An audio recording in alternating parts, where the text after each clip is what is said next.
Assalamualaikum warahmatullahi wabarakatuh. Saudara-saudaraku sebangsa setanah air yang saya cintai, saya banggakan. Eh, Sekitar 200 imigran gelap dari Rohingya kembali memasuki wilayah perairan Indonesia di Aceh. Jadi ini yang paling baru ya, hari ini saya ambil berita ini hari Minggu 10 Desember 2023. Jadi kemarin kan ada setidaknya beberapa gelombang imigran gelap dari Rohingya yang masuk ke Aceh dan sampai hari ini masih menjadi kontroversi, ditolak oleh warga setempat. Sementara pengambil kebijakan di negara ini suaranya tidak sama gitu. Ada yang mengusulkan ditampung di sebuah pulau, ada yang menolak pulangkan saja. Itu belum selesai, belum kelar, bahkan ada yang melarikan diri ya. Ada kalau tidak salah kemarin sekitar 30 imigran gelap ini melarikan diri dari kampung pengungsian di Aceh.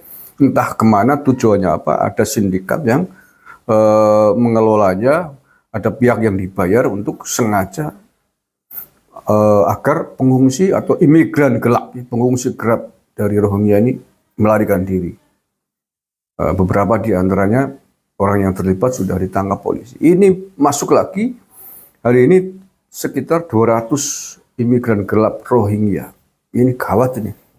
Ini kalau nggak ditegasin oleh negara, dikasih hati, pemerintah kita menye-menye nggak tegas, besok pasti akan masuk lagi.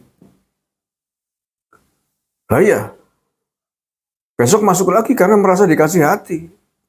Karena mereka itu, Rohingya itu hari ini, saat ini posisinya ditolak di berbagai negara. Karena mereka memang kerap kali kurang ajar, dikasih hati ngerogoh rempela, cara wong Banyumasnya begitu. Sudah ditampung, ditolong, tapi masih bertindak kurang ajar, kurang sopan, nggak nerimo ing Bandung. Malaysia sudah menutup diri, Singapura menutup diri, Australia juga sudah menolak tegas. Lah Indonesia kok negara yang masih belum beres, mau pemilu lagi. Imigran keturunan Yaman sering bikin pola di Indonesia. Ini ngatasi imigran Yaman, imigran Rohingya nggak becus nih, gimana maksudnya? Harus tegas dong. Kembalikan ke negara asalnya lah.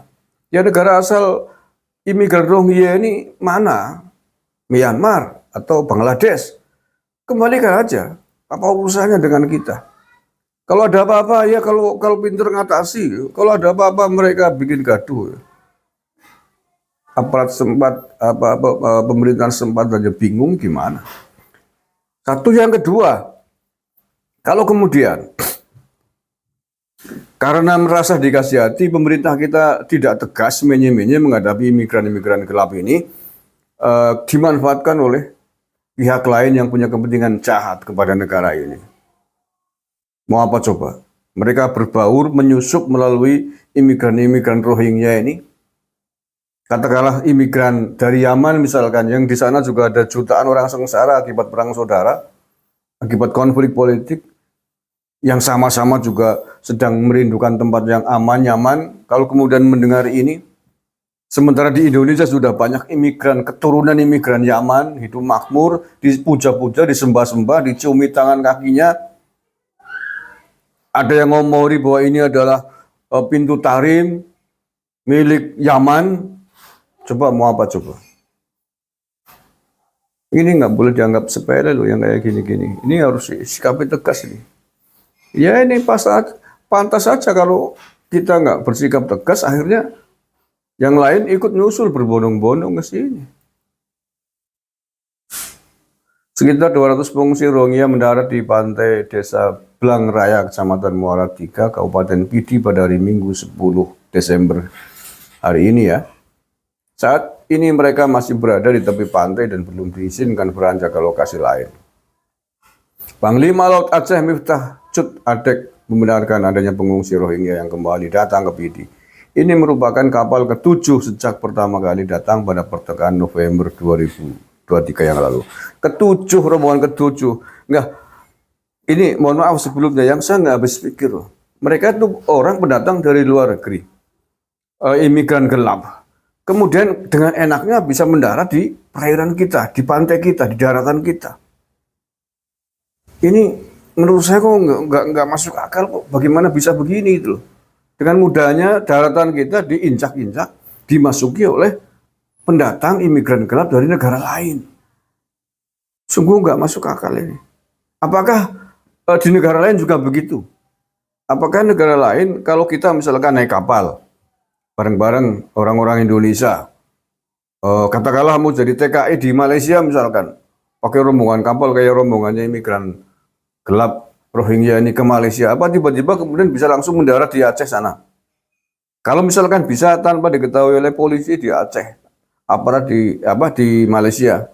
Kalau kita kemudian sudah mendarat di sana, apakah kemudian akan dibikinkan pulau, akan di rumah, akan ditampung di Malaysia, dikasih makan?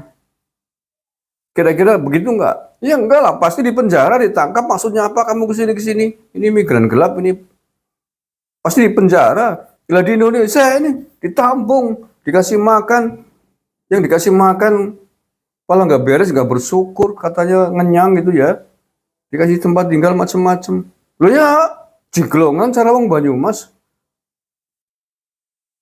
Ya oke lah, sementara kalau misalkan terpaksa nggak ada cara yang lain, ditampung, ditanya satu persatu kamu siapa, maksudnya apa, datang dari mana, setelah itu deportasi semua, kembalikan ke negara asalnya masing-masing. Itu dong, itu negara berwibawa, berdaulat. Tidak seenaknya tanah kita, daratan kita diinjak-injak oleh imigran-imigran nggak jelas begini. Sudah begitu di sini meloloskan diri sampai 30-an, coba kalau mereka kemudian besok yang meloloskan adalah kelompok teroris.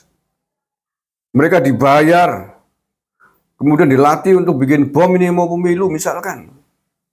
Coba, siapa yang sengsara? Rakyat yang sengsara. Politisi, pejabat kita jangan sibuk ngurusin politik terus, tapi harga dan martabat negara ini dipertaruhkan.